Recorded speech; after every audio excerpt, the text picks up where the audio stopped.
week away," I said. I opened the folder and cringed when I found what looked like a 25-page, single-spaced list of must-dos. "It will take me that long to read and understand these regulations." Barry shrugged. "Not my problem. You all didn't seem to worry about fire safety when I didn't have the power to make you change. Now, you're on my timeline." "I've always believed in following the rules," Josh Thomas, owner of Antiques by Thomas, said, jumping into the discussion. "You can come inspect my shop at any time. I'm certain I'll pass. Thank you for your support." Barry paused, looking for questions from the group who, like me, had their gaze on the enormous list of must-dos. To fill the gap in the discussion, Mayor Baylor started to stand, but Bill Sullivan beat him to the front of the table. "Thank you, Barry, for that insightful update on the history of fire prevention in South Cove. Now, let's get this meeting going. I know you all have a lot to do before the holiday next week. Darla, would you come up and give us the final directions on the 4th of July festival?" Bill moved in front of Barry, who still hadn't sat down. Barry glanced at the mayor, who waved him into the seat next to him.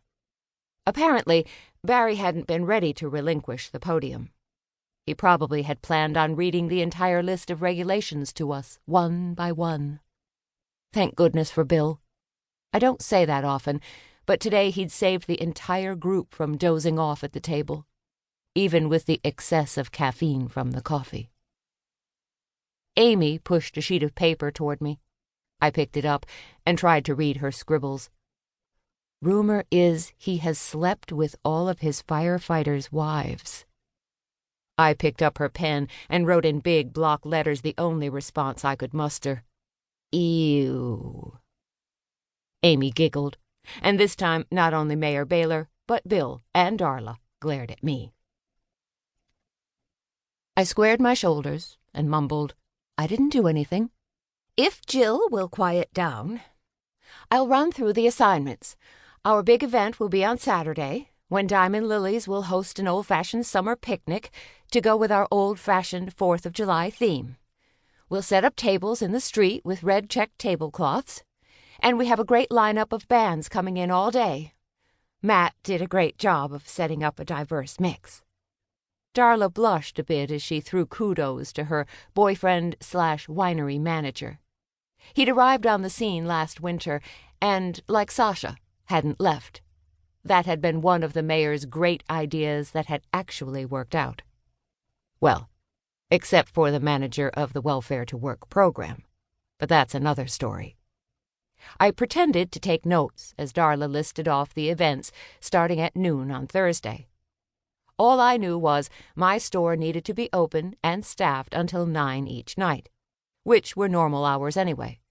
We would be down a person since Toby would be full-time deputy for the duration of the festival, but Amy had volunteered to take on a few shifts in the evening.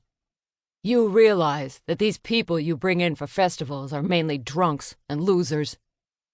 Barry was playing a game on his phone, so he didn't see Darla's glare. But I did. She ignored his comment and went back to outlining the festival schedule. As the meeting broke up, Barry Gleason barreled his way toward me. "Since I had to stay for the entire meeting, I've already started the fire safety review of your shop. You mind if I check the back office? That way we'll be done, and I can move on to Mr. Thomas's shop." Barry grinned, and I realized that maybe this wouldn't be as bad as I'd imagined. He probably would take 10 to 15 minutes, and I'd be done for the next year. "I'm sure you're as busy as I am," he said.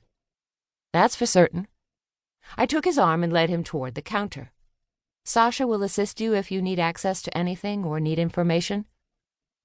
Sasha smiled brightly. "I'd be glad to help."